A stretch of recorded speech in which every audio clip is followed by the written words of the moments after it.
Dando seguimento à nossa programação do 8º Encontro Técnico de Integrantes do SIGA, convidamos para compor a mesa deste painel, o segundo painel desta tarde do dia de hoje, a coordenadora de gestão de documentos da Superintendência Regional do Arquivo Nacional no Distrito Federal, Flávia Cristina Diogo Claudino. Uma salva de palmas, por favor. E também o chefe da divisão de documentação do Centro de Documentação da Aeronáutica, capitão especialista de serviços de engenharia, Lenilson Andrade de Oliveira. A chefe da divisão de arquivo e protocolo do Ministério da Gestão e Inovação em Serviços Públicos, Eva Vilma Barbosa Soares. A presidente da Comissão Permanente de Avaliação de Documentos, CEPAD Petrobras, gerente pelos serviços de biblioteca e gestão documental na Petrobras, Márcia Maria de Carvalho. A líder do projeto corporativo de identificação e avaliação de documentos, a bibliotecária master na Petrobras, Priscila Medeiros de Azevedo. E o vice-presidente da Comissão Permanente de Avaliação de Documentos, CEPAD Petrobras, bibliotecário pleno na Petrobras, o Pablo Pereira de Carvalho Pinto.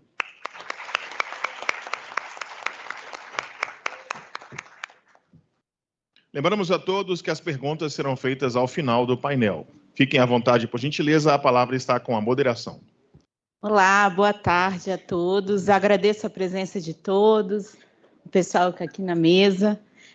O objetivo da nossa mesa agora é apresentar boas práticas de gestão de documentos que têm sendo desenvolvidas no âmbito dos órgãos e entidades do SIGA. Essa troca de experiência ela é muito importante porque ela é fundamental para aprimorar a gestão de documentos. Às vezes, o que a gente está fazendo em um órgão e quebrando a cabeça, como é que eu faço, tem outro que já tem a solução. Então, a ideia é essa, apresentar as boas práticas aqui. Eu vou ser bem breve, porque a gente está com o tempo atrasado. Então, eu passo a palavra para o capitão Lenilson Andrade de Oliveira, chefe de divisão de documentação do Centro da Aeronáutica. Isso? Isso, Centro de Documentação da Aeronáutica. Boa tarde a todos. É muito bom, e para mim assim, é um prazer e uma alegria muito grande poder estar participando desse evento. A vontade de ficar aí ouvindo o pessoal falar, porque a gente fica se alimentando dos conhecimentos, né? E, ao mesmo tempo, a gente fica tranquilo, porque sabe que os problemas que os senhores têm enfrentado são problemas que nós estamos enfrentando também, e estamos correndo atrás das soluções aí para podermos fazer uma gestão documental dentro da forma correta, como tem que ser feito. Então, antes de começar, eu só queria dizer que eu aqui sou apenas a pontinha do iceberg, né, sustentado ali por 89 arquivistas que a Força Aérea tem, dos quais 10% estão aqui comigo, e são justamente graças a esses profissionais que o Centro de Documentação da Aeronáutica consegue assessorar de forma mais eficiente as nossas mais de 200 organizações que nós temos espalhadas por todo o território nacional. Então, agradeço muito a presença dos arquivistas que puderam estar aqui para puxar minha orelha se eu falar alguma besteira. Tá? Então, eu vou mostrar só um pedacinho da gestão documental que a Força Aérea tem praticado na gestão dos documentos arquivísticos administrativos que nós temos produzido. Nós já temos um sistema informatizado de gestão arquivística de documentos da Aeronáutica, que já está desde 2006, né, a sua criação, e vem evoluindo desde então. Temos agora uma versão que está centralizada, que eu vou mostrar bem rapidamente para os senhores conhecerem como é que nós estamos trabalhando, né? Então, nesse momento do nosso SIGA-DAE, nós estamos começando a implementar estudos aí para a aplicação da inteligência artificial na classificação dos documentos, e a gente tem percebido que podemos usar de outras formas também, melhorando o texto do documento, sugerindo e uma listagem de eliminação de documentos, assim, eu vou mostrar durante a apresentação. Deixa eu passar aqui.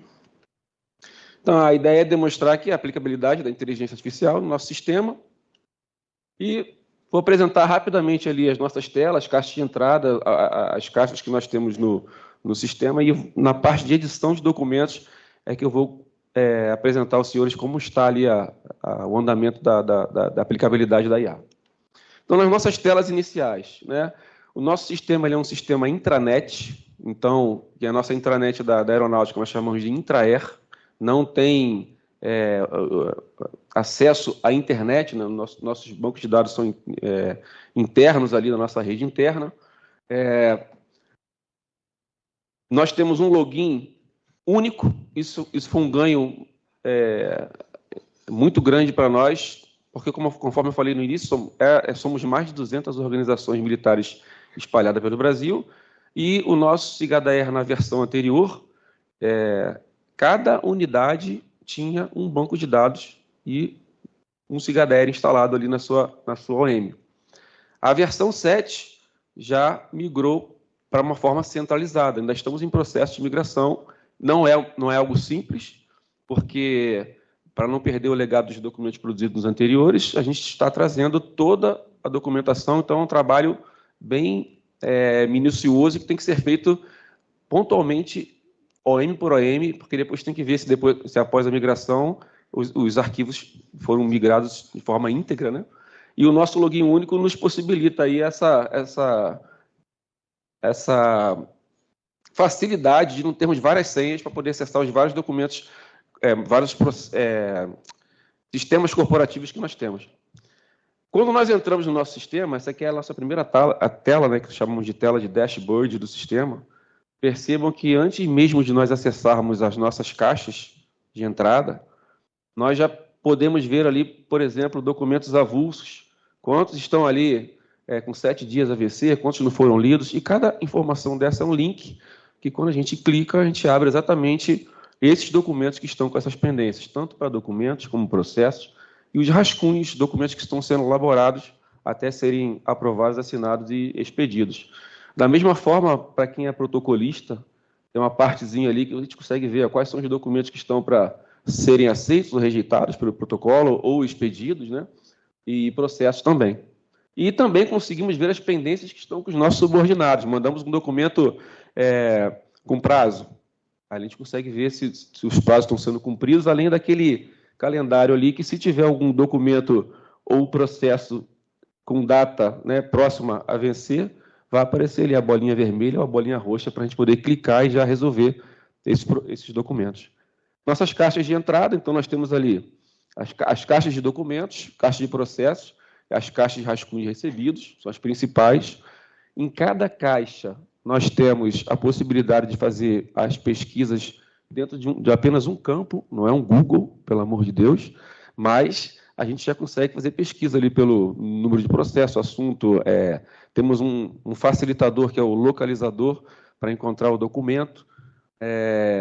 Isso é interessante porque, como é centralizado agora, né, as OMs que já estão usando o SIGADA-R na versão atual, a gente consegue ver onde o documento está.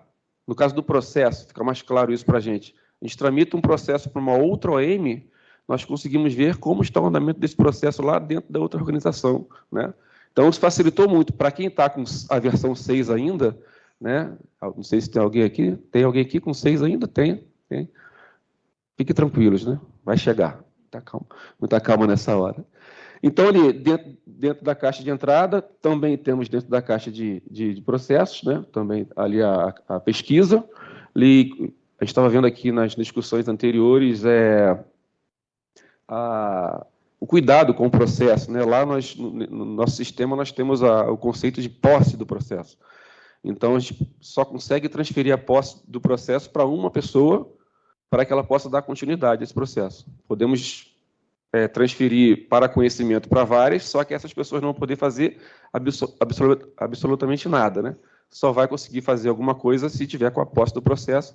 Quando a gente faz a tramitação, a gente tem que deixar claro se está transferindo a posse ou não, né? Isso a gente faz no encaminhamento por análise ou providência. Para conhecimento não transfere posse, então é como se fosse só uma visualização. Ali a caixa de rascunhos recebidos, né? E é nesse momento que a gente analisa o documento e dá prosseguimento. Além da pesquisa das caixas, nós temos uma pesquisa também mais detalhada, com mais metadados ali para encontrar o documento. E as outras caixas são as caixas de rascunhos recebidos, documentos com informação pessoal. Nós temos esse cuidado também, o acesso restrito para documentos que têm informação pessoal na nossa versão 7. Então, não é qualquer um que abre o documento que foi marcado com informação pessoal, somente aqueles que estão previamente cadastrados e autorizados a visualizar esse tipo de documento. Também, os documentos que têm classificação em grau de sigilo, eles não tramitam digitalmente pelo SIGADAER, por uma restrição do nosso centro de inteligência.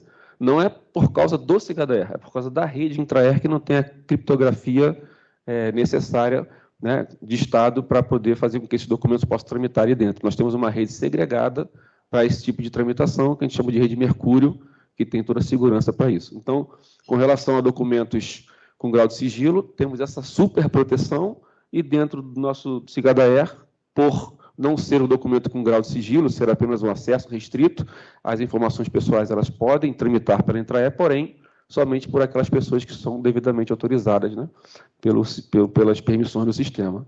E na edição de documento, e aqui sim eu vou começar a mostrar para as senhoras e senhores como é que nós fazemos uma edição de documento e onde nós estamos já fazendo os testes para a implementação da inteligência artificial, nos auxiliando aí na classificação dos documentos.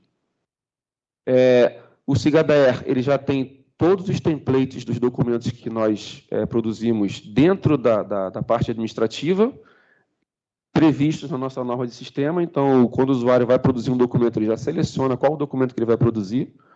Após selecionar, antes mesmo de nós começarmos a fazer a edição do documento, nós precisamos informar os metadados, como, por exemplo, esse documento vai ter grau de sigilo? Se tiver, tem todo um caminho a ser percorrido. Ele não deixa nem a gente editar o documento, porque tem que ser feito fora, somente para pegar o número sequencial e o NUP, né? Porque para tramitar pela rede Mercúrio também tem que ter NUP, só que o controle fica no SIGADAER. E, se ele tiver uma informação pessoal, também nesse momento, antes da redação do documento, nós já plotamos ali. Nesse momento, depois de passar por todo esse processo, aí sim nós entramos na tela de edição. Aí, uma novidade interessante, diferente da versão 6, é que numa mesma tela nós conseguimos enxergar a parte da edição com a visualização de como o documento está ficando no seu formato final, né? Então, eu vou redigindo ali e vou salvando, e ali já vai aparecendo o formato final do documento. Quando a gente salva, já tem certeza que aquela ali vai ser o produto final do que nós estamos produzindo ali.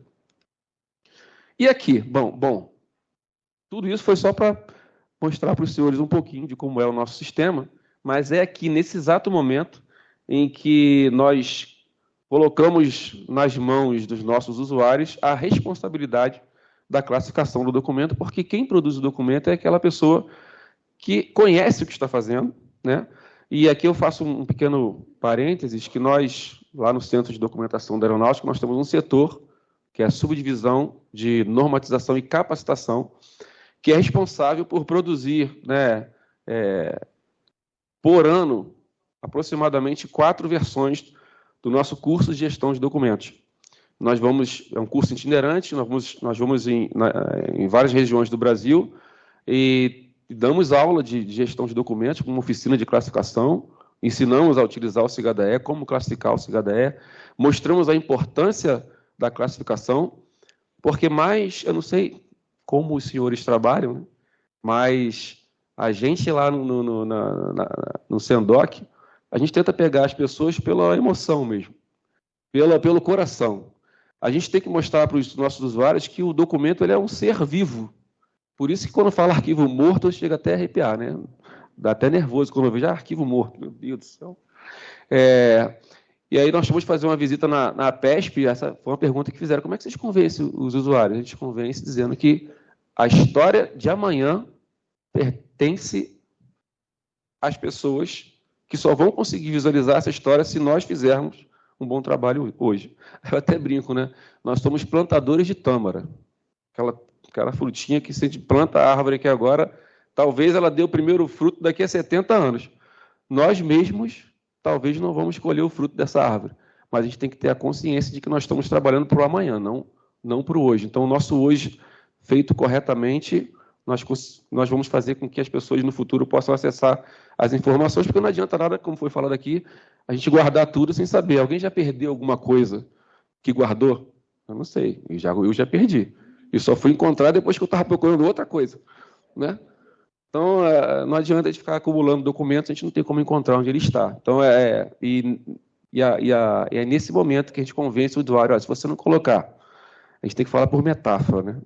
Se não colocar um prazo de validade, você não vai saber quanto tempo você vai ter que ficar guardado na geladeira, né? E a geladeira é o nosso RDC ARC, que uma vez ligado não pode desligar mais. Aí já é um convencimento das autoridades, olha, não é só montar a infraestrutura, é manter a infraestrutura para sempre, né? E aí, a facilidade que nós temos é que as tabelas de temporalidade já estão cadastradas, de meio e fim. Então, o usuário que não tem muita intimidade, ele vai... Qual é o assunto do documento que eu estou escrevendo aqui? Lembrando que, quando a gente fala assunto, o SIGADA já está estruturado dentro da hierarquia. Então, os documentos que são produzidos ali já têm estabelecido ali toda a hierarquia da funcionalidade e o setor pelo qual esse documento está saindo. Então, a parte funcional do documento que está sendo produzido já está bem definida, né? Então, quando a gente fala assunto, é nesse sentido, já está saindo pelo local e vai ser guardado da forma correta. O usuário vai falar de férias, ele começa a escrever pronto, já completa ali, já vai dar a sugestão, lembrando que isso não é IA ainda, é como está hoje, tá? Vai selecionar, e aí vem aquela dificuldade, né? Eu não sei quantos classificam documentos aqui, mas a gente escolhe um código achando que já terminou. Não, mas calma aí, tem que ler as observações primeiro para saber qual a temporalidade correta. O usuário vai ler, ali clicando naqueles botõezinhos de informação. É essa temporalidade, ok. Vai classificar. E aí, nosso sistema já começa a puxar a orelha do usuário. Se ele tentar tramitar esse documento, mesmo em rascunho, internamente, ele já vai puxar a orelha. Ó, esse documento não está classificado, não. Tem certeza que quer tramitar? Ih, esqueci. Vai lá e classifica. Não sei. Eu estou tramitando justamente para um arquivista do meu setor que vai classificar para mim. Então, tudo bem. Dá o sim ali e continua. Porém, lá no ato da aprovação do documento, se ele não tiver classificado, aí dali não sai, né? Então, tem que classificar o documento ali. E aí, resolvemos os nossos problemas? Não resolvemos os nossos problemas. Nós mitigamos os nossos problemas, mas resolver, não resolvemos. Então, quais são os possíveis problemas com essa solução que nós utilizamos agora no nosso SIGADA? Bom, o sistema não verifica se o documento foi classificado corretamente, né? Então, tem um documento que tem que sair amanhã, aqueles prazos que só acontecem em algumas empresas, não acontece aqui, com certeza com ninguém, são aqueles documentos que chegam com prazo de ontem já, né? E a gente tem que... já está no laço, tem que mandar. Ok, qual é o código de classificação? Se alguém vai pensar em código, aquele pessoal que está ali desesperado para responder aquele documento, vai pensar em código nesse momento, ele vai colocar o 995, né?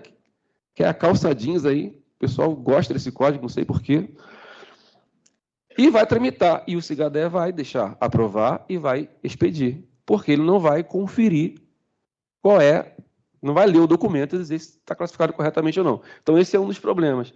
A rotatividade do nosso efetivo, às vezes, não permite que todos os membros da organização tenham conhecimento para o uso correto da classificação. Lembra que eu falei? Temos nossos cursos de gestão de documentos que a gente faz, só que tem aquele pessoal que é transferido. Esse povo que está aqui tem um valor enorme, mas eles só ficam 8 anos na FAB. Então, quando eles estão sabendo tudo, eles vão embora.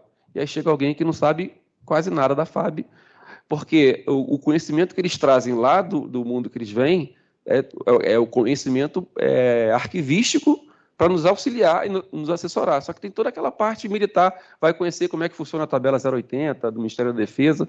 E aí, quando está craque, inclusive, muitos ajudaram na reformulação de alguns códigos, descritores e tudo mais, e vão embora, e vem outro.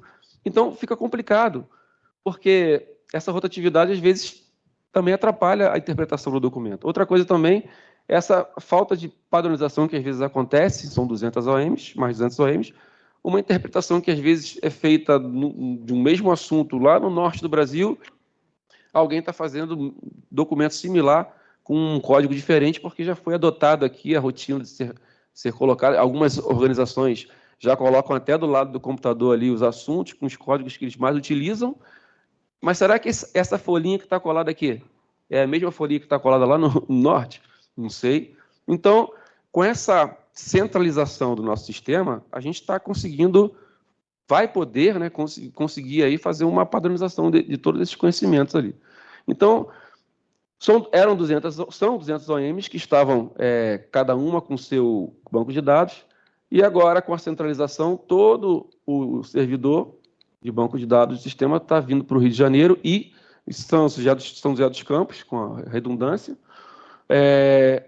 e já estamos ali com aproximadamente 30% das organizações já usando a nossa versão. Temos um caminho muito longo pela frente aí para toda a migração, mas quando todas as OMs, as organizações militares, estiverem em apenas um banco de dados, aí o céu vai ser o limite, né? Nós poderemos fazer scripts que rodem para fazer uma comparação em todos os documentos produzidos. Inclusive, hoje, se alguém me perguntar quantos documentos a FAB produziu no ano de 2024, eu vou responder, mas espera aí. Me dá um tempo que eu tenho que fazer algumas. Quando tudo tiver com o SIGADER 7, vai ser rápida a resposta. Vou saber quantos documentos foram produzidos para fora da FAB para o Exército. Então, a centralização vai nos ajudar muito com relação a esses BIs, né? E uma das possibilidades, que já está em teste, é a utilização da IA, e aqui que é a cereja, vamos dizer assim, da nossa apresentação, os benefícios esperados com a utilização da IA na classificação dos documentos. Então, a IA, nos testes que nós estamos fazendo, ela está sugerindo códigos baseados no texto do documento. Ela vai ler o documento e vai falar, baseado na tabela de temporalidade que vai estar disponível para ser consultada. Eu não sei quantos aqui conhecem uma IA do Google, que é Notebook LM. Alguém conhece? Muita gente utiliza para estudar, excelente. Foi mais ou menos com a ideia dessa IA que nós criamos a nossa inteligência lá. Mas qual é o grande problema? É uma intranet.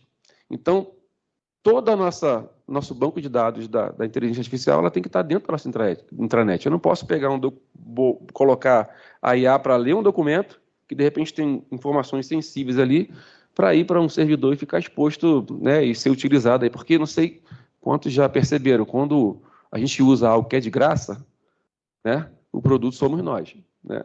Então, toda vez que a gente usa uma inteligência artificial, a gente está sendo, vamos dizer assim, utilizado para ajudá-la a pensar.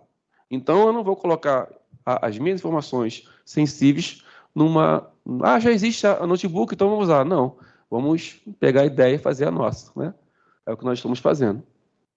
A precisão. Então, ali, a gente pode, inclusive, sugerir correções de documentos que já estavam dentro do sistema. Na migração do 6 para o 7, a massa documental classificada, né, e também não classificada, veio para a nossa versão 7. Quem é que me garante que aquelas classificações feitas estão corretas? Então, ele vai poder fazer uma leitura nos documentos. Alguém a senhora Nilson falou que acho que o Ministério da Saúde são mais de 10 milhões de documentos, né? Alguma coisa assim. É humanamente possível uma pessoa pegar 10 milhões de documentos, vamos ler um por um e vamos classificar um de cada. Mesmo com os 89 arquivistas aqui, estou brincando, você não faz isso não, né? Botar vocês para ler 10 milhões de documentos. Então a IA ela vai ajudar, mas sempre com essa consciência de que a IA ela trabalha para nós. É ela que vai trabalhar para nós, não vamos trabalhar para a IA. A gente vai estar sempre tendo esse cuidado de verificar se está tudo sendo feito corretamente. E também ele vai ajudar a mitigar aquela variabilidade humana que eu falei das interpretações regionais ali das situações lá. Então, aqui, eu não sei se eu vou conseguir rodar aqui. Tem alguém que possa, de repente, dar o play nesse... Isso aqui é um vídeo da tela que já está sendo testada no nosso sistema, de como é que vai funcionar a classificação. Aí tem um play aí, é isso, olha lá. Ele vai ler o documento, tem o botãozinho de sugerir códigos, ó. Vai dar ali 5 códigos para o usuário ler ali os 5 códigos, esse aqui, beleza, e vai classificar. Perceba que não é a IA que vai classificar automaticamente. Ela vai sugerir os códigos. E vai não só um, mais de um. Mas Lenilson, e aí?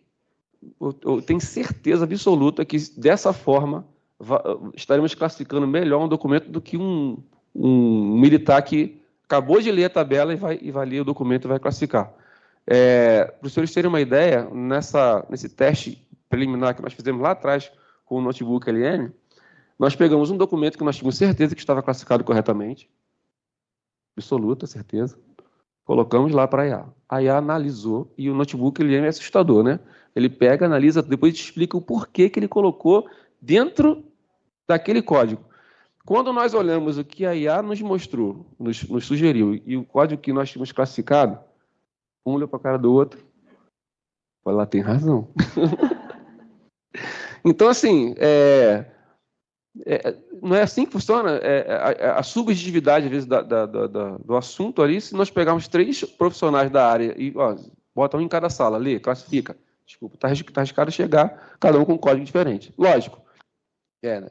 A nossa consciência de eliminação, que a gente fala lá, né? Se tiver dúvida na codificação em 3 assuntos, coloco de maior temporalidade, sempre. Na dúvida, mais tempo para ele, né? Então, o próximo vídeo também, deixa eu ver aqui. Aqui, é outro vídeo. A possibilidade também, nós temos processos enormes lá. Então, temos também a possibilidade da IA fazer um resumo para a autoridade. Temos um processo com 100 páginas. Ela vai ler, faz um resumo para a autoridade decidir, pelo menos entender do que se trata aquele assunto ali, né? Olha lá, ó. Nosso processo trata do tenente tal, solicitação tal. Ele vai ler aquilo ali, e de repente, se tiver mais alguma dúvida a respeito daquele processo, ele lê o processo.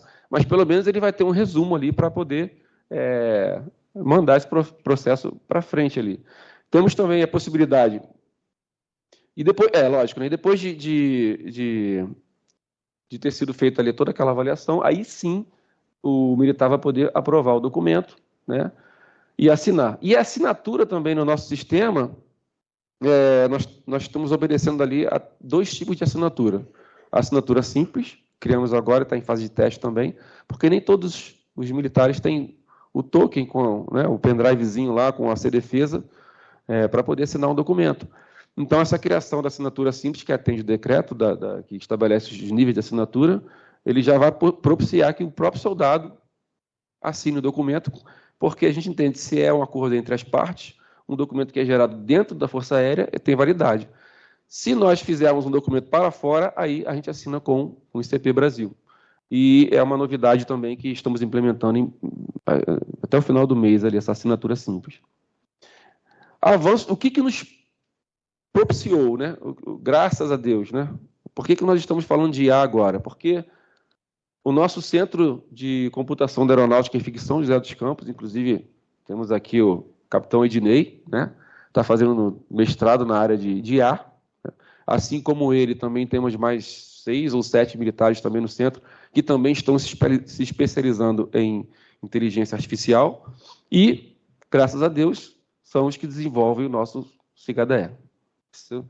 E os Centros de Computação da Aeronáutica hoje se tornou a Instituição de Ciência e Tecnologia da Inovação da FAB, também criou assessoria de fomento à pesquisa e inovação e criou um laboratório de inteligência artificial. Não é só o CIGADE que está tendo esse privilégio de ter sido focado ali para a implementação da IA. Outros sistemas também estão sendo, vamos dizer assim, ganhando esse desenvolvimento. Mas a gente, como Centro de Documentação, se sente muito feliz por estarmos sendo fazer parte dessa história, né? Porque estão fazendo história, né?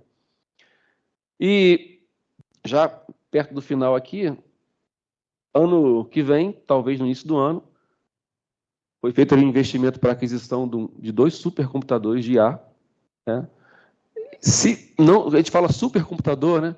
Não é algo que se compara ao que nós temos de IA no mundo. Mas, para a nossa realidade, isso aqui foi um ganho enorme ali, principalmente quando a gente fala de mais de 1 tera de memória, né?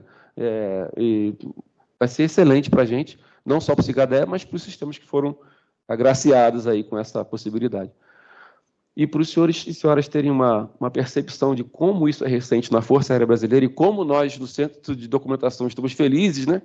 O primeiro congresso, né, o primeiro seminário de inteligência artificial realizado na Força Aérea foi feito ali, 24 e 25 de setembro, menos de 2 meses atrás, né?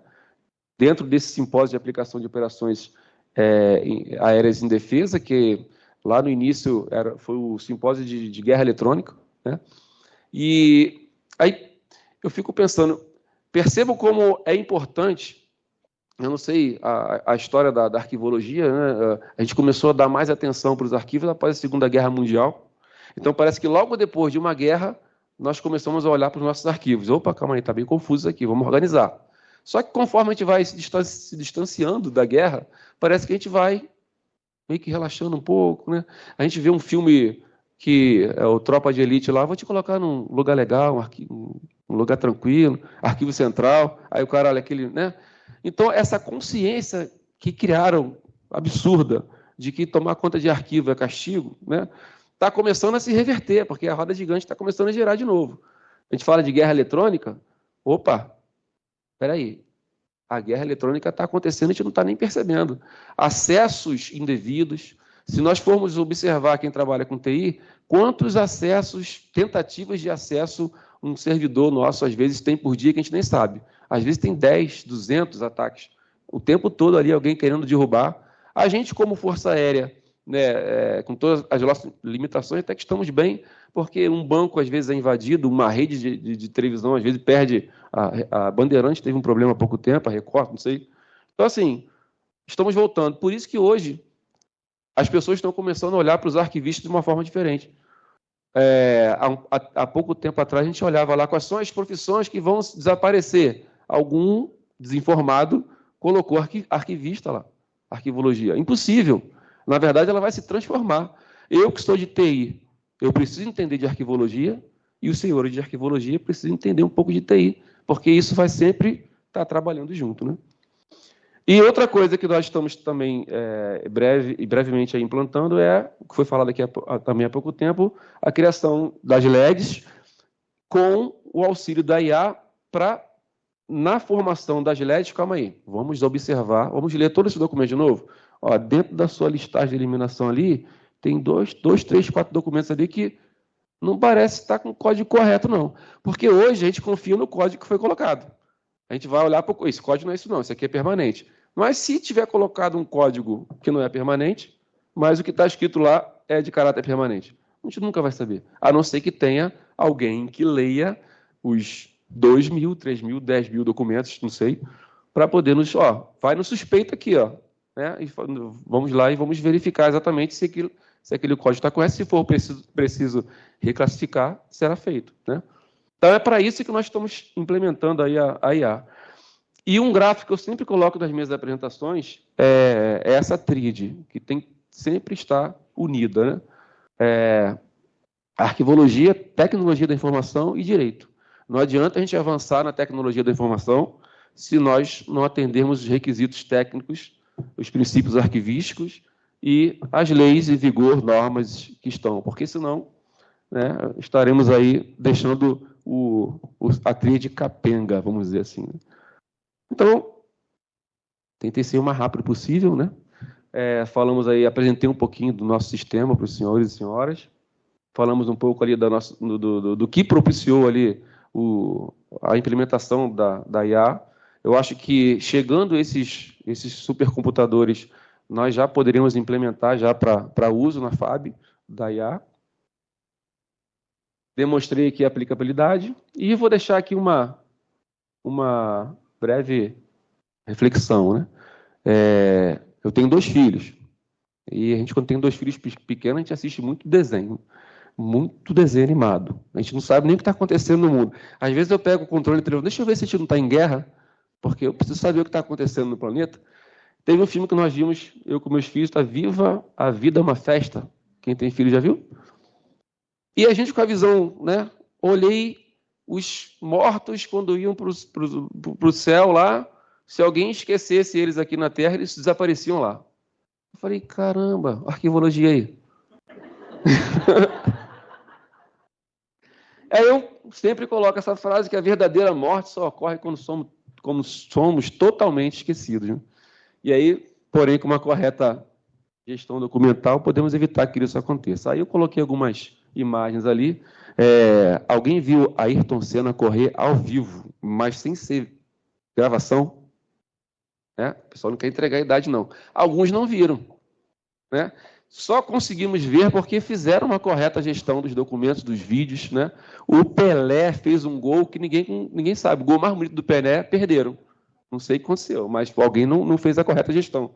O nosso Santos Dumont, criador inclusive no Sendoc, nós temos vários arquivos pessoais dele lá, que comprovam que foi ele que inventou realmente o avião mais próximo do que a gente vê voando sobre nossas cabeças aqui. Porque é ele que decola sozinho com o trem de pouso, com a força do próprio motor e faz a aterrissagem. Não foi jogado por catapulta, não. Tá? Machado de Assis. E aquela mulher que está ali, que eu quis botar para perguntar, alguém sabe quem é? Ela não pode morrer lá no céu, não, sumir, não. Opa, alguém falou. A primeira aviadora Brevet 76 do Brasil, 1922. Primeira mulher, imagina uma mulher pilotando avião em 1922. Aí a nossa, não é a Anésia é o Brevet 77, essa é a Teresa de Marzo. Né? Pensou que fosse a Anésia, né? Não? Teresa de Marzo. Eu também me surpreendi, falei, caramba, não é a Anésia. Então, vamos tentar fazer com que ela não suma lá, tá bom? Agradeço a todos, né? E aquela interrogação, sou eu, somos nós, depende de nós, o futuro das nossas informações. Agradeço aí a oportunidade, tá bom? Obrigada, capitão Lenilson. Parabéns para vocês, um trabalho fantástico. Acho que é o bom uso da tecnologia. Obrigada. Agora eu vou passar a palavra para a Eva, chefe de divisão de arquivos e protocolos aqui do MGI. Boa tarde a todos. Né? A gente está aqui hoje, eu vou explicar um pouco da gestão documental dentro do ColaboraGov. Alguém aqui já ouviu falar do ColaboraGov?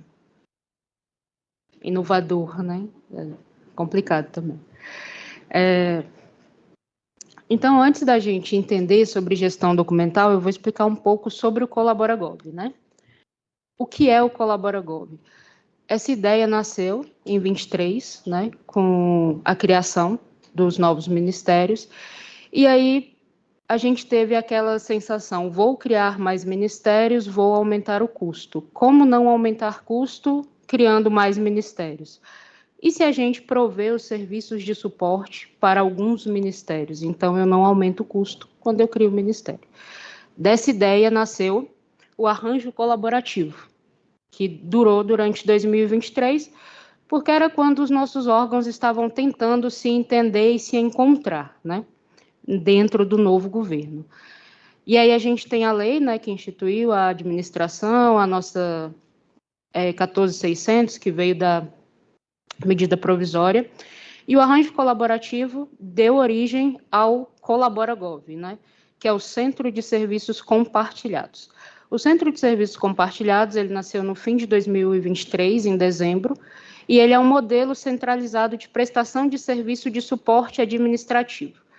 Então, a gente está falando só da parte que hoje a gente entende como suporte administrativo, que é pessoal, patrimônio, é a nossa famosa tabela da área meio, né? A gente que é arquivista dá para usar os nossos termos aqui, me sinto mais à vontade. Então, o que é o ColaboraGov? O suporte administrativo é a nossa tabela meio. Então, todo ali que está na tabela meio, o ColaboraGov provê para 13 órgãos. pouco, né? Eu também acho. Pode ter mais. Se minha chefe me ouvir falando isso, a exoneração vem na segunda. Então, a gente tinha um arranjo colaborativo, que a gente compartilhava recurso, porque em 2023 cada órgão ainda tinha o seu orçamento, a sua base orçamentária, e aí a gente tem hoje o ColaboraGov, que a gente faz essa função de suporte, né? Com uma única unidade organizacional, que é a Secretaria de Serviços Compartilhados. Então, como é que funciona o ColaboraGov? A gente tem algumas figuras. Duas são as mais importantes, que é o órgão prestador, que é o responsável pela prestação da atividade de suporte. Todo mundo acha que é o MGI, né? Quem é o órgão prestador do ColaboraGov? É o MGI? Não. É a Secretaria de Serviços Compartilhados. O MGI, assim como os outros 12 órgãos, ele é um órgão solicitante, que é o beneficiário do serviço que a gente presta, né? E para aderir a ColaboraGov, esses órgãos que saíram no decreto, eles é que podem aderir. Eu quero entrar no ColaboraGov. No momento não está podendo, é só o que está no decreto mesmo. E aí a gente tem esse termo de serviço compartilhado, onde os órgãos assinam e a gente passa a prestar esse serviço.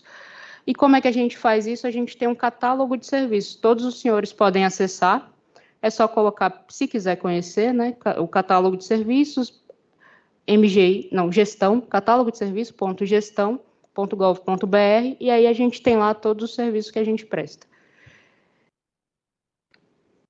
Então, o órgão prestador, como eu falei, é a Secretaria de Serviços Compartilhados. A gente presta hoje, dentro do ColaboraGov como um todo, serviços para esses 13 órgãos que estão aí: MDIC, MEM, PMF, MGI, MPO, MPI, MDHC, MESP, MIR, Mulheres, MPS, MPOR e MTUR. Os serviços compartilhados, como eu falei, é a nossa atividade meio, mas a atividade de gestão documental, ela não é prestada para todos esses órgãos, ainda, né? Porque a gente ainda está em fase de implantação do ColaboraGov. Já passaram 3 anos, é complicado mesmo, gente, é grande. O problema aqui de você centralizar serviço para 13 órgãos não se resolve do dia para a noite. Então, a gente tem esses 13 órgãos, né, dentro do ColaboraGov. E aí a gente está falando de gestão documental, aqui dentro, né? E como é que a gente faz? Qual foi o nosso primeiro grande desafio da gestão documental do ColaboraGov? O primeiro grande desafio, ele nasceu antes do Colabora, né? O primeiro grande desafio foi quando se criou o Ministério da Economia.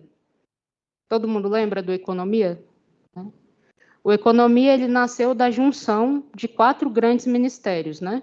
Que foi o Trabalho, a Indústria, a Fazenda e o Planejamento. E o nosso grande desafio naquele momento, primeiro, era uma equipe super pequena, cada um desses órgãos tinha um arquivista somente, e a gente se juntou em uma coordenação de documentação, e o nosso grande desafio naquele momento foi como é que a gente vai proteger essa documentação, né? Como é que a gente vai proteger esses fundos? A gente sabe que de 4 em 4 anos o Executivo Federal ele pode sofrer grandes mudanças ou mudanças não tão abruptas, mas sempre irão ocorrer. E o nosso papel naquele momento era manter a integridade desses fundos, que ainda eram fundos abertos, porque a gente recebia documentos, né, que estavam nas unidades. A gente precisava manter essa integridade dos fundos, dos órgãos que geraram a economia. A gente precisava criar e gerir o Fundo Ministério da Economia, que ele nasceu em parte digital, porque 3 desses órgãos já utilizavam o SEI e o Ministério do Trabalho ainda não utilizava. Então, a gente tinha que integrar o Ministério do Trabalho ao documento nato digital. E a gente tinha todo esse desafio pela frente e a gente ainda tinha um grande problema, que era a cultura organizacional, né? Então, a gente tinha o Ministério do Planejamento, que já tinha um código aprovado, o Ministério da Fazenda também tinha, o MDIC não tinha, o Ministério do Trabalho não tinha, O conhecimento sobre gestão documental em cada órgão variava sobre os nossos usuários, usuários que entendiam mais sobre gestão documental, outros que entendiam menos, e a gente tinha que transformar isso primeiro em um órgão funcional, que era a economia. A gente não podia parar o órgão para tentar organizar, e a gente tinha que fazer funcionar. A gente tinha que fazer funcionar a produção documental, né, em meio digital, que era o SEI. A gente tinha que centralizar 4 protocolos em um só, né? Cada órgão tinha o seu protocolo. Quando foi criado a economia, a gente teve que fazer essa centralização do protocolo. E como é que a gente fez isso? A gente parou? Não. A vida estava seguindo e a gente também estava tentando centralizar o protocolo para o recebimento de documentos. E aí a gente tinha a cultura, mais uma vez, o Ministério do Planejamento ele já tinha o embrião do que hoje a gente conhece como protocolo GovBR, né, que era o protocolo digital, então ele já recebia documentação só em meio digital. O protocolo do Ministério do Trabalho era só papel, só recebia em papel, porque eles ainda não usavam sistemas. A gente tinha o MDIC que usava sistema, mas não tinha o protocolo digital ainda funcionando. A gente tinha a Fazenda, que também tinha o SEI, mas não tinha protocolo digital. Então, a gente tinha diversos desafios naquele momento, lá em 2019, para que a gente conseguisse equalizar e manter a integridade da gestão documental. O primeiro ponto que a gente fez nisso, e por que eu estou falando do economia e da forma de compartilhamento do economia? Porque é a economia que deu origem ao que hoje a gente conhece como serviço compartilhado. A gente tinha uma secretaria dentro do economia, que era a secretaria que deu origem à Secretaria de Serviços Compartilhados que a gente entende hoje. E aí, em 23, alguém pensou, se eles já atendem 4 órgãos, por que não atender 13? Não é? É pouco. Alguém teve essa ideia brilhante, inovadora, mas muito desafiadora também para a gente poder equalizar, né? Porque a gente tinha, como eu falei, toda essa problemática. Aí, durante a economia, a gente equalizou. Um protocolo único, implementamos o SEI aonde precisava, implementamos o protocolo digital aonde precisava. Aí aconteceu o quê? 2000, aí veio outra eleição. Aí acabou a economia. No que acabou a economia, a gente teve novos desafios da gestão. E qual era o desafio? Como é que vai funcionar essa questão do serviço compartilhado? Como é que a gente vai manter a integridade da documentação? Como é que a gente vai conseguir gerir essa documentação de forma que a gente consiga atender a 13 órgãos, mas que a gente consiga manter isso dentro dos preceitos, princípios arquivísticos, e como bem lembrou, né, o capitão, como é que a gente vai fazer isso dentro das nossas normativas e legislação? Então, esses eram as nossas grandes questões, eram o que tirava o sono, e quando há aquela coisa de, recriou o ministério, meu Deus, aí todo mundo dando debandada, né? O capitão falou de desenho, eu gosto muito. É tipo aquela queda do pai do Simba, que vem a manada. Né? Ali, quando sai, já era. Então, a gente precisou chamar os órgãos e falar assim, não, a gente continua prestando o serviço. Não, a gestão documental, ela continua tendo as mesmas orientações. O protocolo hoje, dentro do ColaboraGov, ele é centralizado para 9 órgãos, né? Falta a gente ainda integrar MDHC, MPOR, MTUR e o MESP. O MESP a gente atende uma parte somente, né, de expedição de documentos. São tratativas, hoje na realidade do ColaboraGov, essas tratativas são políticas, então a gente não tem como prever se será integrado, se não vai, se a gente vai ter um outro modelo, mas a gestão documental deles é feita, isso a gente acompanha. Para os órgãos que a gente atende, né, os outros 9, a entrada permanece centralizada, então a gestão documental, né, do corrente, a gente continua fazendo essa centralização. A gente hoje tem a nossa recepção de documento, em sua grande maioria, pelo protocolo GovBR, em meio digital.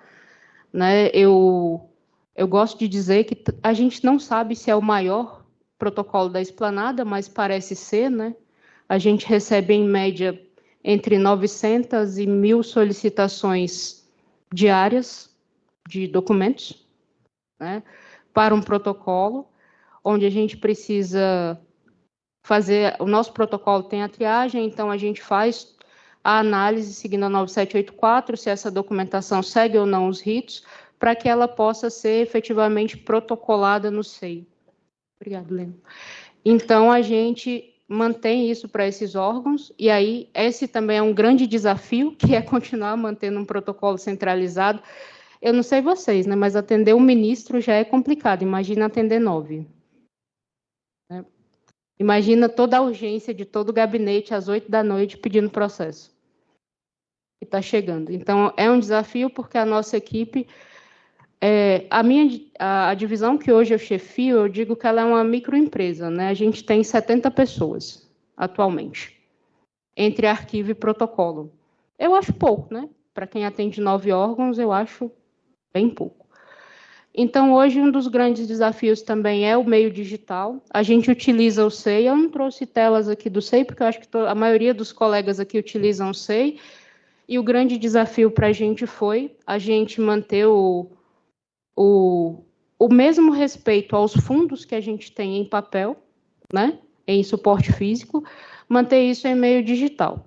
Então, hoje a gente utiliza o SEI multi-órgãos, né, a gente sabe de todas as suas peculiaridades, eu vou chamar assim, em relação ao CIGAD, em relação às bases separadas, a gente sabe das dificuldades que a gente tem, mas a gente, utilizando o multi-órgãos, a gente mitiga isso porque a gente consegue ver efetivamente a produção de cada órgão, né? A gente consegue separar, se necessário, qual órgão é o produtor daquele documento, né? O receptor, ele sempre entra pelo MGI, porque é o centralizado, né? Para os órgãos que a gente atende, né? Alguém vai levantar a mão e vai falar: o Arquivo Nacional tem seu próprio SEI e protocolo. Gente, eles são especiais, tem mesmo. Mas são MGI também. Mas a gente tem essa diferenciação entre os órgãos que a gente atende, o que é um desafio, né, para a gente. E hoje, quando a gente fala dos benefícios da gestão centralizada para o ColaboraGov, é que por mais que a gente hoje atenda essa quantidade de órgãos, a nossa produção documental, ela é, assim como a gente tem os modelos, né, no outro sistema apresentado, a gente tem no SEI. O SEI, para se criar documentos, para se criar tipos de processo, ele passa pela gestão documental, são os arquivistas que trabalham na minha equipe que fazem essa verificação, se pode ou se não pode criar. Então, hoje, para um órgão, para um SEI da volumetria do nosso, a gente tem somente 1.200 tipos documentais no nosso SEI, né? E eles sempre passam por revisão e a gente está sempre trabalhando para que esses tipos documentais diminuam.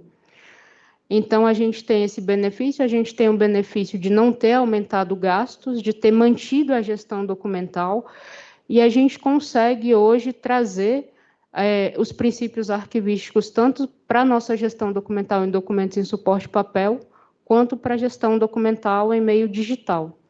Né? A gente sabe que é um mundo, a gente atende outros sistemas que produzem documentos arquivísticos e que não são o SEI, que são da nossa finalística, e que a gente tem em mente sobre fazer a tratativa com as unidades para melhorar essa gestão desses sistemas, mas é como eu sempre gosto de dizer na administração pública, é um passo de cada vez, é um dia de cada vez, é uma briga de cada vez, e na gestão documental a gente necessita sempre de ter esse olhar aberto para as novas tecnologias, para as novas ações que a administração pública propõe, né? Então, o ColaboraGov, ele foi uma proposta onde a gente precisou fazer funcionar para a gestão documental e, atualmente, a gente tem conseguido, né? E o próximo ano a gente pretende ainda manter essa gestão documental centralizada e alcançar os órgãos que a gente ainda não alcançou da melhor forma possível, seja por meio da integração aos órgãos que a gente já atende ou pelo meio de parcerias onde a gente troca conhecimento e auxilia na gestão. Basicamente isso.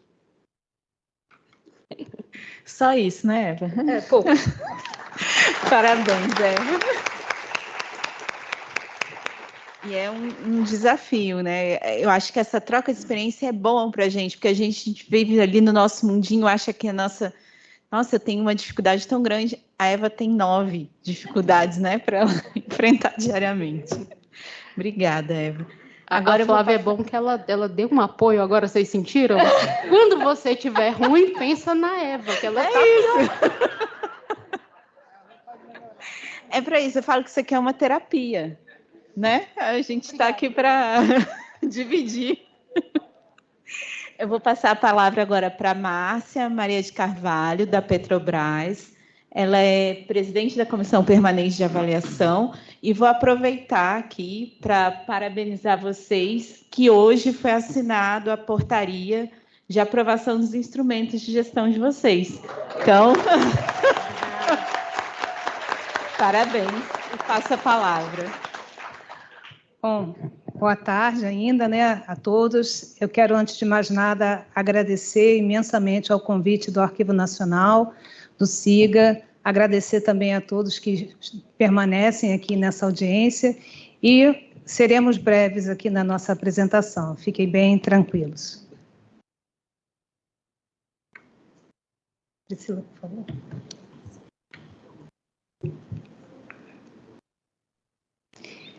A nossa agenda, a gente vai falar um pouquinho da Petrobras, apesar de saber que todo mundo conhece, né? Mas a gente vai fazer um breve overview, falar da nossa gerência, aonde estamos na estrutura, guardamos alguma semelhança com a área da EVA, porque também fazemos parte de um centro de serviços compartilhados. Vamos falar do projeto corporativo que gerou os instrumentos, né? Que foi assim um grande catalisador desse trabalho. A linha do tempo da interação intensa que tivemos com o Arquivo Nacional, apresentar nossos documentos, falar dessas boas práticas e falar dos benefícios e próximos passos. Pode ir? A construção do futuro da Petrobras é guiada por valores que unem nossa força de trabalho. Nossos valores foram realizados nesse plano estratégico. Conheça os valores da Petrobras.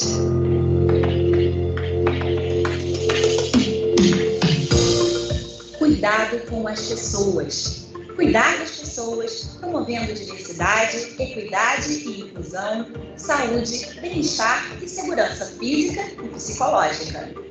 Integridade. Agir com ética, transparência e coerência entre discurso e prática.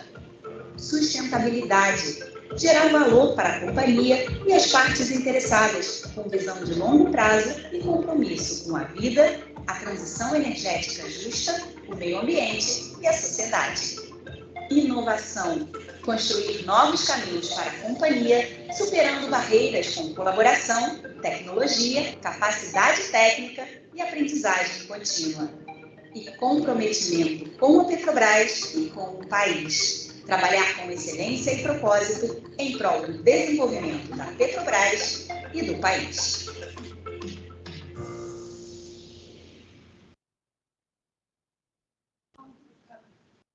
A Petrobras, em alguns números, né? Vou passar essa primeira parte, porque é de conhecimento de todos, né? Mas especificamente para a nossa área de gestão documental, nós, no trabalho, mapeamos 1.998 processos, 52 macroprocessos, identificamos mais de 6.000 tipos documentais. Então, foi uma atividade assim bastante intensa da área dos serviços de informação e documentação. Pode seguir? Dentro da estrutura da Petrobras, nós estamos dentro da Diretoria de Assuntos Corporativos, da Gerência Executiva de Serviços Compartilhados, e a nossa gerência é a gerência de Serviços de Informação e Documentação.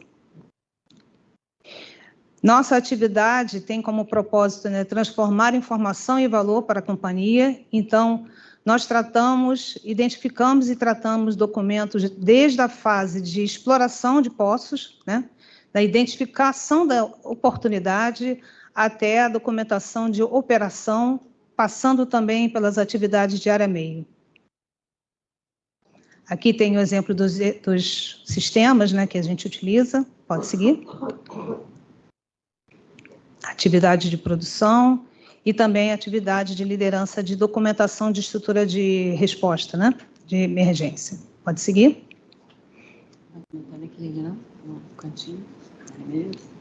Não, já comentei. Agora eu passo a palavra à Priscila, que foi a líder do projeto de identificação e avaliação de documentos. Bom, pessoal, boa tarde. Desafiador falar essa hora aqui no finalzinho, né? Mas a gente vai tentar ser breve aqui, relatar um pouquinho da nossa experiência, né? Dessa jornada de construção dos nossos instrumentos, né? E falar um pouco, assim, de todo o percurso que a gente cumpriu antes mesmo de iniciarmos a interação com o Arquivo Nacional, né?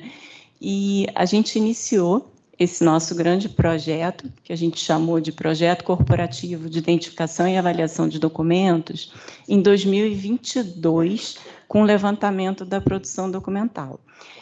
E a gente levou de março de 22 a outubro de 24, tá? Foi o tempo que a gente levou para levantar toda a produção.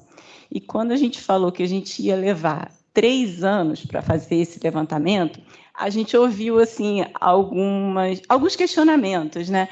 Poxa, mas tanto tempo, né? Só que a gente está falando de uma empresa enorme, gigante, que tem 52 macroprocessos em sua cadeia de valor, né? E aí eu estou falando de áreas de gestão e serviços corporativos, que são as nossas atividades de meio, e aí eu vou explicar por que a gente passou por elas também, tá? E estou falando das áreas de negócio, que são as nossas atividades finalísticas, né? Então, para a gente cumprir a conformidade legal, a gente precisava ter o mapeamento das áreas fim, né? Para a gente construir os instrumentos que o Arquivo Nacional deveria nos orientar mais adiante, após o levantamento da produção, e aprovar para que a gente possa aplicar. Mas aí a gente pensou assim, não, vamos fazer também o mesmo para as áreas meio. A gente vai levantar a produção documental também das áreas meio para classificar no instrumento do AN. Então, vamos combinar, né, atividades meio e atividades fim nesses 3 anos aí que a gente está projetando. Foram 3 grandes ondas em que a gente dividiu esses 52 macroprocessos e a gente fez esse grande levantamento. A gente iniciou o planejamento em janeiro. Essa figurinha ilustra um pouquinho, né, do nosso roadmap aí. E aí, em janeiro de 22, a gente começou a fazer todo o planejamento, a pesquisa dos fundamentos legais, das normas, nossos padrões corporativos, né, internos, e também a análise funcional e processual. Nós temos um mapeamento de processos, isso nos ajudou muito, né? Então, esse é um ponto que tem que ser dito. Quem não tem mapeamento de processo vai ter muito mais dificuldade para iniciar um trabalho desse. A gente já tinha o mapeamento de processo. Então, isso foi o nosso ponto de partida, né? E aí, a gente pensou assim, bom, são várias informações que a gente quer coletar sobre os nossos documentos. A gente não vai se limitar a definir prazos de guarda e destinação final para os documentos de atividades fim e classificar documentos de atividades meio no instrumento do AN. A gente quer saber mais sobre a nossa produção documental. Então, a gente fez uma divisão em 2 etapas dessa coleta de dados e a gente iniciou com reuniões de apresentação, sensibilização sobre esse trabalho com os gestores dos processos, das áreas. Então, a gente convocava esses gestores para as reuniões e explicava como ia funcionar essa coleta de dados e o porquê da gente ter que realizar esse trabalho. Porque, para além da conformidade legal, a gente estava colocando ali a importância estratégica mesmo desse trabalho, porque são nossas informações que estão registradas nos documentos da companhia, né? Então, a gente começou com essas reuniões para pedir o apoio das áreas, a indicação de pessoas que atuavam nessas áreas, né, e que conheciam os processos, as atividades e os documentos produzidos, né?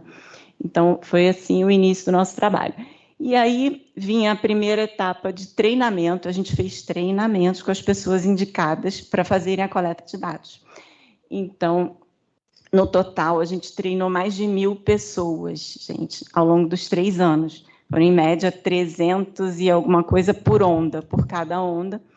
E nessa primeira etapa de coleta de dados, que foi precedida pelo treinamento, né, para orientar como deveria ser feita a coleta, o que a gente levantou? A gente levantou metadados de identificação dos documentos. Então, por exemplo, eu vou citar aqui alguns.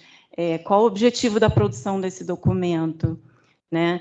Esse documento, ele é revisado periodicamente? Qual é a periodicidade de produção desse documento? Então, várias informações a gente levantou. Além disso, a gente queria saber também qual o suporte desse documento, qual a localização, onde ele fica armazenado, a localização mesmo, né? Ele é um documento digital? Sim. Então, em que sistema corporativo ele se encontra armazenado? Levantamos também qual era a área gestora daquele documento, se aquele documento era assinado ou não, dentre vários outros atributos aí de gestão e controle desses documentos, tá? Após feita essa primeira etapa, a gente analisou esses dados, refinou os dados, questionou para ajustes e submeteu à validação dos gestores dos processos. Aí a gente teve uma espécie de plano de classificação preliminar, de acordo com o nosso contexto de negócio, a nossa cadeia de valor, né, associando ali os documentos que haviam sido mapeados às atividades e aos processos que a gente já tinha previamente mapeados, né? E aí a gente partiu para a segunda etapa, que entrou no mérito da avaliação do documento, trazendo metadados de conteúdo mesmo do documento. Então, qual o tipo de conteúdo informacional que esse documento registra, né, qual o assunto desse documento, metadados de classificação da informação. Então, de acordo com a nossa política de classificação da informação, né, esse documento é um documento público, reservado, ou confidencial ou secreto. Nós temos esses níveis de classificação da informação na Petrobras. E vários outros atributos aqui que eu poderia ficar citando, mas eu não vou me alongar, tá, pessoal? Só para ilustrar e explicar que essa coleta foi dividida em 2 etapas. E aí, de novo, a gente validou esses dados após análise, né? E aí a gente teve uma tabela preliminar. Eu estou aspeando aqui e vocês vão entender por quê, porque depois a gente teve que refinar isso tudo, fazer todo o trabalho que a gente fez com a AN, que a gente trouxe aqui para a apresentação também, tá? E aí a gente iniciou a interação com o Arquivo Nacional em dezembro. Eu falei aqui que a gente fechou a última onda desse grande levantamento da produção documental em outubro de 24. Em dezembro de 24, a gente iniciou a interação com o Arquivo Nacional para que a gente pudesse construir os instrumentos que foram aprovados, né? E, em setembro, a gente teve o ok, né, a validação, para a gente entrar com pedido de aprovação, né, mas ainda rolaram alguns ajustezinhos ali, né, Lívia, Lúcia, né, até a aprovação final. Essa linha do tempo aqui mostra um pouquinho do que eu já falei, né, iniciamos ali a interação em dezembro e conseguimos entrar com pedido de aprovação em setembro. Não vou ficar detalhando aqui, isso é só para mostrar um pouquinho assim, da intensidade, né, dessa interação que a gente teve, da orientação técnica com o arquivo. A gente tinha reuniões semanalmente. Ali a gente marcou na linha do tempo alguns intervalos em que não aconteceram reuniões por motivos diferentes, né? Carnaval, férias da nossa equipe Petrobras, ou porque a Lívia estava em Belém dando treinamento, né? A gente veio para Brasília fazer treinamento também com a AN, mas se a gente pegar essa linha do tempo aí, tirando os intervalos sem reunião, eu acredito que a gente tenha conseguido concluir em 7 meses e meio, mais ou menos, esse trabalho com vocês na orientação técnica para a construção dos nossos instrumentos. Tá? Essa é a carinha, né, do nosso instrumento, que em breve vai ser publicado pelo Arquivo Nacional no site, após a portaria publicada também, né? Aqui eu considero que é a parte mais importante, né? Como que a gente conduziu isso, né? Por que a gente conseguiu realizar esse trabalho diante de todos os desafios que a gente tinha numa empresa como a nossa, que é muito complexa, muito grande, né? Que envolveu muitas pessoas nesse trabalho. A gente teve muito patrocínio gerencial. E quando eu falo de patrocínio gerencial, eu estou falando no nível de gerência executiva, que está abaixo só da diretora, da nossa diretora. Então, da gerente executiva, do nosso gerente geral, da Márcia, que é a nossa gerente, além de ser presidente da comissão permanente, né? Esse projeto nosso, ele integrou, desde 2022, incluindo agora, esse ano, tá? O plano diretor do compartilhado, dos serviços compartilhados, né? O que é o plano diretor? Ele reúne várias iniciativas estratégicas e operacionais da gerência e todo o andamento, a evolução dessas iniciativas, desses projetos, é acompanhado no nível da nossa gerência executiva. Então, isso tem muito a ver com o primeiro ponto ali, que é o patrocínio gerencial, né? E também com o terceiro ponto que a gente está listando ali, porque esse projeto, desde 2022, ele consta como meta no gerenciamento de desempenho dos empregados envolvidos, né? E quando a gente está falando aqui de meta de gerenciamento de desempenho, isso vai servir para a nossa avaliação, para o avanço de nível na carreira, né? Então, assim, outro ponto importantíssimo, né? Com desdobramentos no gerenciamento de desempenho do gerente geral, né, da Márcia, né, do gerente geral, toda a cadeia, né, toda a hierarquia, e da gerência executiva também, da gerente executiva. A gente teve envolvimento e foco, né, de equipe técnica própria, então, assim, a todo momento a gente esteve ali envolvido e conduzindo junto com a CEPAD, né? Nós falamos sempre que nós somos o braço técnico da CEPAD, né? A área de serviços de informação e documentação. Então, a gente esteve realmente dedicado, e isso muito em função do patrocínio, de novo, né? O patrocínio. Por quê? Para você ter a dedicação ali de empregados a um trabalho desse, é porque isso veio de cima para baixo, né? Vai ser meta, vai ter dedicação de empregados para que isso consiga ser realizado com sucesso, que a gente consiga chegar à conclusão, ao resultado final, que é a construção dos instrumentos e a aprovação pelo arquivo, né?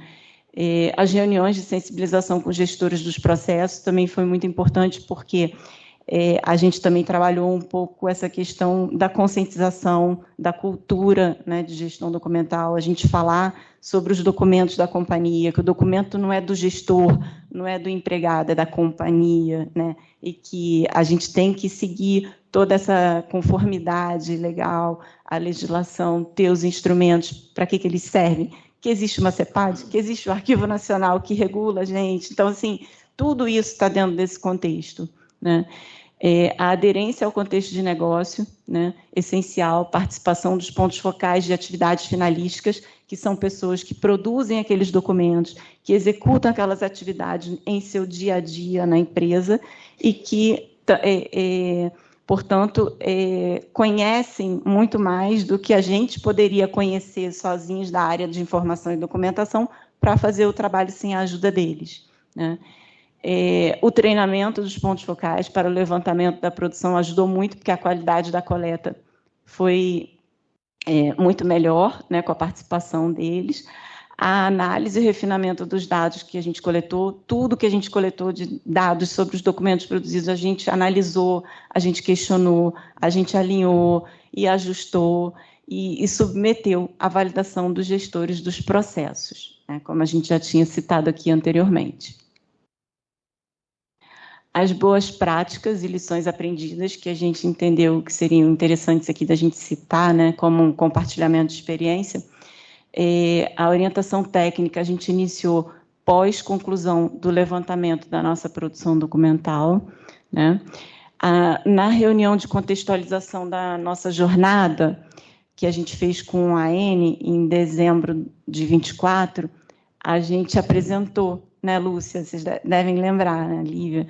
A gente trouxe todo esse contexto do trabalho feito até então e a gente falou, bom, a gente já levantou todas essas informações sobre a nossa produção documental. Agora a gente precisa do Arquivo Nacional para ajudar a gente a fazer no modelo do Arquivo Nacional, que a legislação requer, para a gente poder aprovar, né? Tudo que a gente tinha feito anteriormente era só um grande, realmente, levantamento de dados para servir de insumos, né, para a próxima etapa que a gente iria cumprir com o Arquivo Nacional. A apresentação que a gente fez inicialmente para o Arquivo Nacional nessa primeira reunião foi uma proposta de grandes classes, muito preliminar, mas que houve sugestão logo do pessoal do Arquivo Nacional, olha, vocês deviam fazer um exercício de juntar isso com aquilo, não sei o que, pensem. E a gente foi construindo, passo a passo, realmente juntos, né? E deu certo, foi muito bom.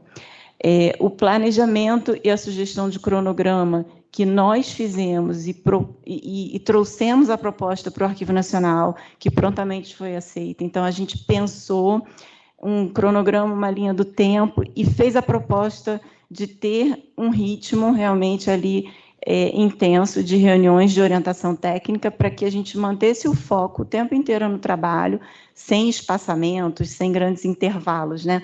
Para a gente não perder o ritmo.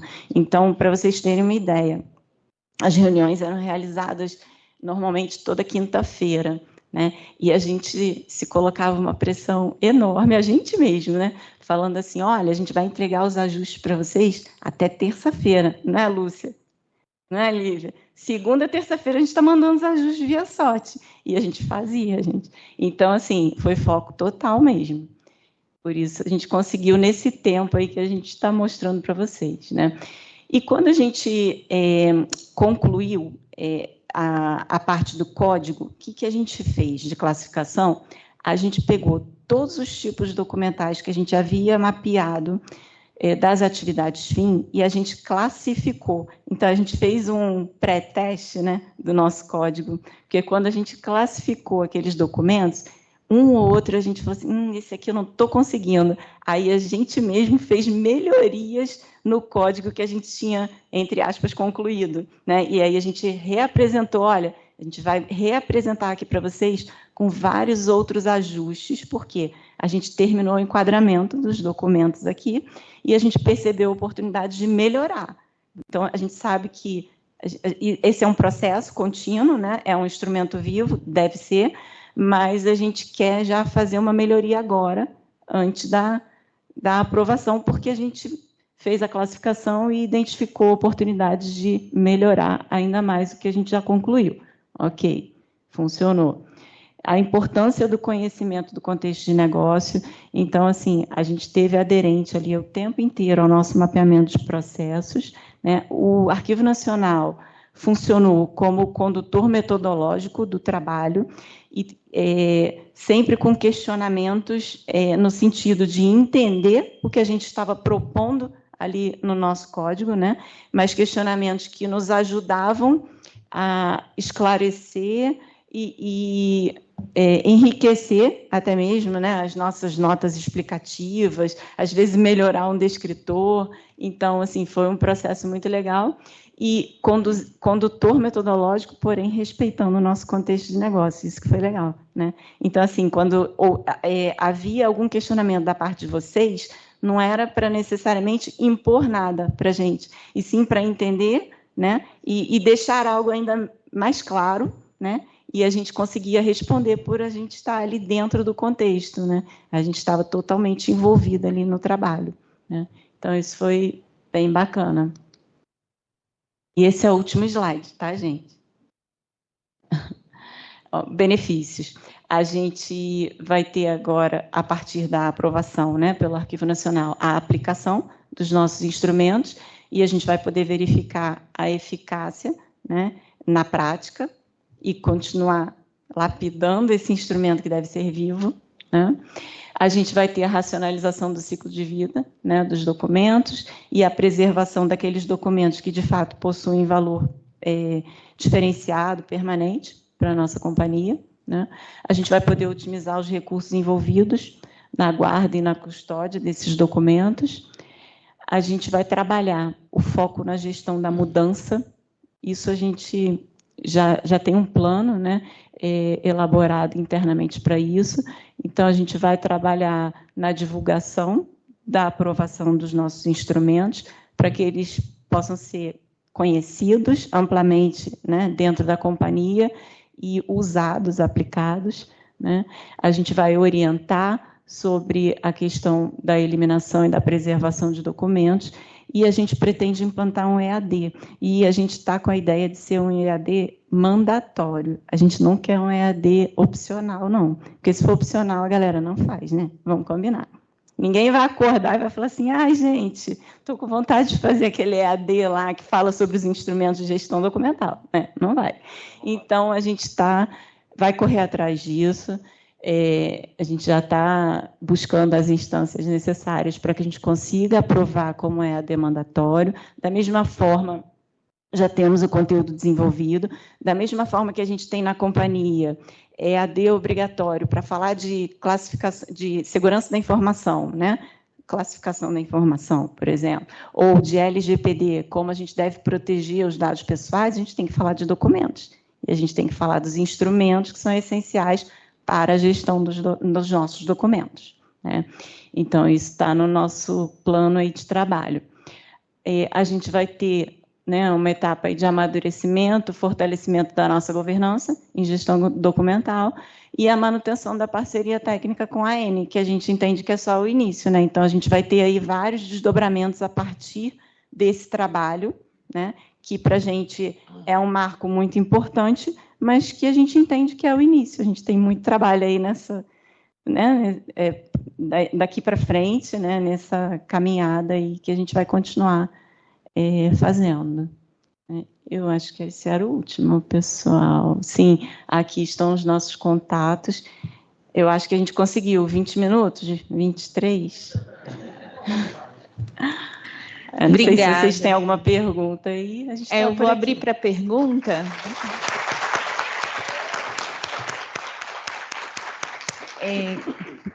Alguém tem alguma pergunta? Eu acredito que pela hora. Vou deixar para amanhã. Mas é isso, obrigada. E o arquivo está de portas abertas para todos. A gente presta orientação técnica, amanhã a gente vai falar mais disso, mas a gente está disponível para vocês, tanto em Brasília quanto no Rio. Pode fazer. Gente, eu esqueci de fazer um agradecimento à Gleice Ellen. Ela nos acompanhou também o tempo todo, do Subsiga, do MME, então quero agradecer aqui publicamente o apoio dela também. Obrigada, Gleice. Vou dar só um aviso. Gente, boa tarde. Só porque o mestre de cerimônia precisou ir embora agora. Ele tem outro evento, então a mestre de cerimônia serei eu. Só um aviso rápido. Amanhã a gente retorna aqui às 9 horas da manhã, aqui no auditório, com o minicurso de identificação de documentos digitais, para quem não é presidente de subcomissão de coordenação do SIGA, para os presidentes de subcomissão de coordenação, né, o pessoal dos ministérios, que representam os ministérios no SIGA, vai ter a reunião no Salão Nobre de 9 às 12, ok? Para quem não está na reunião, minicurso aqui de 9 às 12. Tá bom? Obrigada, gente. Até amanhã.